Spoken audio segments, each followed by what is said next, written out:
வணக்கம். நம்ம அன்றாட வாழ்க்கைய பாதிக்கக்கூடிய ரொம்ப முக்கியமான சில விதிகள் மற்றும் மாற்றங்கள் பத்தி நாம இப்போ பார்க்க போறோம். உங்க வீட்டு பாதுகாப்புல இருந்து உங்களுக்கு வர வேண்டிய அரசாங்க பண உதவி வரைக்கும் எல்லாத்தையும் பத்தியும் தெளிவா தெரிஞ்சுக்கலாம் வாங்க. இந்த கேள்விக்கு பதில் இல்லைன்னு இருக்கணும்னா நீங்க கண்டிப்பா 3 முக்கியமான விஷயங்களை தெரிஞ்சுக்கணும். ஏன்னா இது உங்க பணத்தையும் பாதுகாப்பையும் நேரடியா பாதிக்கக்கூடிய ஒரு விஷயம். சரி, இது என்னன்னு கொஞ்சம் விரிவா பார்க்கலாம் வாங்க. முதல்ல நம்ம கிச்சன்ல இருந்து ஆரம்பிக்கலாமா. நம்ம தினமும் யூஸ் பண்ற கேஸ் சிலிண்டர்ல நம்ம கண்ணுக்கு தெரியாத ஒரு ஆபத்து ஒளிஞ்சிருக்கலாம். ஆனா பயப்படாதீங்க, ஒரு சின்ன விஷயத்த செக் பண்றது மூலமா ஒரு பெரிய விபத்தையே நம்மால தடுக்க முடியும். இப்ப பாருங்க, நம்ம மெடிக்கல் ஷாப்ல மாத்திரை வாங்கும்போது எக்ஸ்பைரி டேட் பாக்குறோம் இல்லையா? அதே மாதிரி நம்ம வீட்டு சிலிண்டருக்கும் ஒரு எக்ஸ்பைரி டேட் இருக்கு. ஆனா நம்மள எத்தனை பேர் இத கவனிக்கிறோம்? இதுதான் எங்க விஷயமே. ஆமாங்க, நீங்க கேக்குறது சரிதான். ஒரு எக்ஸ்பைரியான சிலிண்டர் உள்ள இருக்கிற கேஸ் அழுத்தத்தை தாங்க முடியாம ஒரு பாம் மாதிரி வெடிக்கிறதுக்கு கூட சான்ஸ் இருக்கு. அதனால இந்த விஷயத்துல நம்ம ரொம்பவே ஜாக்கிரதையா இருக்கணும். சரி, இந்த எக்ஸ்பைரி டேட்டை எப்படி கண்டுபிடிக்கிறது? பார்க்கறதுக்கு ஏதோ சீக்ரெட் கோட் மாதிரி தெரியும், ஆனா ரொம்ப சிம்பிள். சிலிண்டர்ல பாத்தீங்கன்னா ABCDன்னு 4 எழுத்துல ஏதாவது ஒன்னு இருக்கும். ஏன்னா முதல் 3 மாசம், அதாவது ஜனவரி டு மார்ச், Bனா ஏப்ரல் டு ஜூன், அப்படியே போயிட்டே இருக்கும். உதாரணத்துக்கு D26ன்னு இருந்துச்சுன்னா Dனா வருஷத்தோட கடைசி 3 மாசம், அதாவது அக்டோபர், நவம்பர், டிசம்பர். 26னா 2026 வருஷம். அப்போ அந்த சிலிண்டர் டிசம்பர் 2026க்கு அப்புறம் யூஸ் பண்ணக்கூடாதுன்னு அர்த்தம். சிம்பிள் இல்லையா? இனிமே புது சிலிண்டர் வந்தா மறக்காம இதை செக் பண்ணிடுங்க. சரி, வீட்டு பாதுகாப்பு பத்தி பார்த்தாச்சு. அடுத்து நம்ம பண பாதுகாப்பு. இதுவும் ரொம்ப முக்கியம் இல்லையா? இப்போ விவசாயிகளோட பணம் சம்பந்தப்பட்ட ஒரு முக்கியமான விஷயத்த பத்தி பார்க்கலாம். நிறைய விவசாயிகளுக்கு வருஷத்துக்கு 6000 ரூபாய் கிடைக்கிற அந்த PM கிசான் திட்ட பணம் திடீர்னு நின்னு போயிருக்கு. இது ஏதோ ஒருத்தர் 2 பேருக்கு இல்ல, ஆயிரக்கணக்கான விவசாயிகள் ஃபேஸ் பண்ற ஒரு பெரிய பிரச்சனை.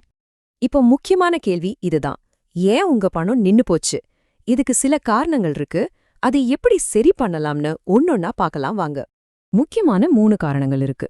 1, EKYC சரிபார்ப்பை முடிக்காம இருக்கிறது. அதாவது நீங்க தான் உண்மையான பயனாளின் உங்க கைரேகையை வச்சு கன்ஃபார்ம் பண்ணணும்.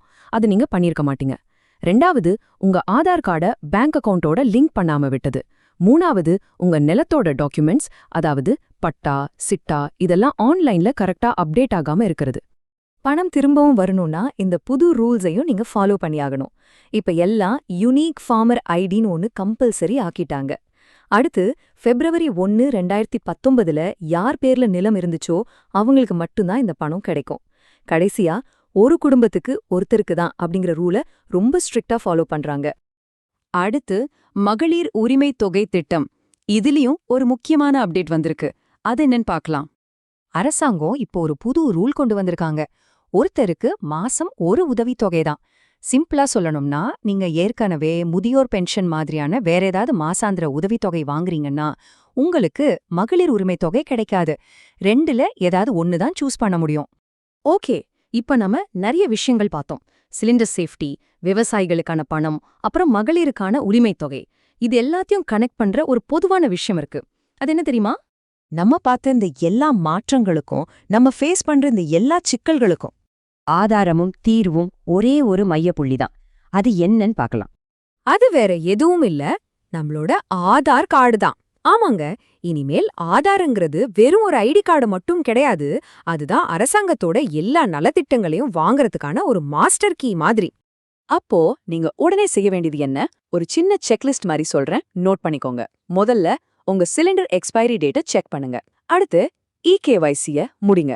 ஆதார பேங்க் அக்கவுண்டோட லிங்க் பண்ணிருக்கீங்களான்னு பாருங்க. உங்க நில டாக்குமெண்ட்ஸ் ஆன்லைன்ல அப்டேட் ஆயிருக்கான்னு உறுதிப்படுத்திக்கோங்க. மொத்தத்துல எல்லா டாக்குமெண்ட்ஸையும் எப்பவும் கரெக்டா அப்டேட்டடா வச்சுக்கோங்க. பாருங்க, ரூல்ஸ் மாறிக்கிட்டே தான் இருக்கும்.